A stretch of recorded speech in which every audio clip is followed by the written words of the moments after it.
ಇವತ್ತು 120 ದಿನಗಳ fertility booster ಸೀರೀಸ್ನಲ್ಲಿ 21ನೇ ದಿನ. ಇವತ್ತು ಶುಕ್ರವಾರ, ಮನೆ ದೇವರ ವಾರ. ಹಾಗಾಗಿ ಬೆಳಗ್ಗೆನೇ ತುಪ್ಪ ಹಾಕಿ ಬಿಸಿನೀರು ಕುಡಿದು ಡೈರೆಕ್ಟ್ ಮನೆ ಕೆಲಸಗಳು ಶುರು. ಮನೆ ಕ್ಲೀನ್ ಮಾಡಿ, ಬಟ್ಟೆ ಒಗೆದು ಡ್ರೈ ಆಗೋಕ್ಕೆ ಮಷಿನ್ಗೆ ಹಾಕಿ, ಸ್ನಾನ ಮಾಡಿ, ಪೂಜೆ ಮಾಡಿ, ತಿಂದಿದ್ದಾಯಿತು.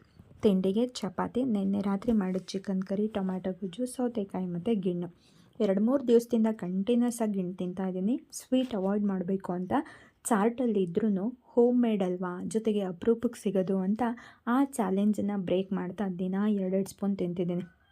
ಬಿಫೋರ್ ಬ್ರೇಕ್ಫಾಸ್ಟ್ 1 ಲೀಟರ್ ನೀರು ಕುಡಿದು ಕಂಪ್ಲೀಟ್ ಮಾಡಿದ್ದಾಯಿತು. ಮಧ್ಯಾಹ್ನ ಅಡುಗೆ ಮಾಡೋ ಆಗಿರಲಿಲ್ಲ, ಚಪಾತಿನೇ ಇತ್ತು, ಅದನ್ನೇ ತಿಂದು ಮ್ಯಾನೇಜ್ ಮಾಡಿದ್ದಾಯಿತು. ಬೆಳಗ್ಗೆ ಸ್ನ್ಯಾಕ್ ಪೀರಿಯಡಲ್ಲಿ ನೆಲ್ಲಿಕಾಯಿ ತಿಂದರೆ, ಈವ್ನಿಂಗ್ ಸ್ನ್ಯಾಕ್ಸ್ ಟೈಮಲ್ಲಿ 2 ಖರ್ಜೂರ ತಿಂದೆ. ಇನ್ನು ರಾತ್ರಿ ಊಟಕ್ಕಂತೂ ಪ್ರತಿದಿನ ಕಂಪಲ್ಸರಿ ಮುದ್ದೆ ಇರುತ್ತೆ. ಆಮೇಲೆ ಒಂದು ಅರ್ಧ ಗಂಟೆ ವಾಕ್, 10 ನಿಮಿಷ ಬೆಡ್ ಟೈಮ್ ಯೋಗ. ಅಷ್ಟರಲ್ಲಿ 10:15, 10:20 ಆಗಿರುತ್ತೆ. ಎಲ್ಲ ಕೆಲಸಗಳು ಮುಗ್ದಿರುತ್ತೆ. ಲೈಟ್ ಆಫ್ ಮಾಡಿ ಮಲ್ಕೋ ಅಷ್ಟೆ. ಇಷ್ಟೇ ಜೀವನ. ತುಂಬ ಸಿಂಪಲ್, ಆದರೆ ನಾನೇ ಕಾಂಪ್ಲಿಕೇಶನ್ ಮಾಡ್ಕೊಂಬಿಟ್ಟಿದ್ದೆ ಅಂತ ಅನಿಸುತ್ತೆ.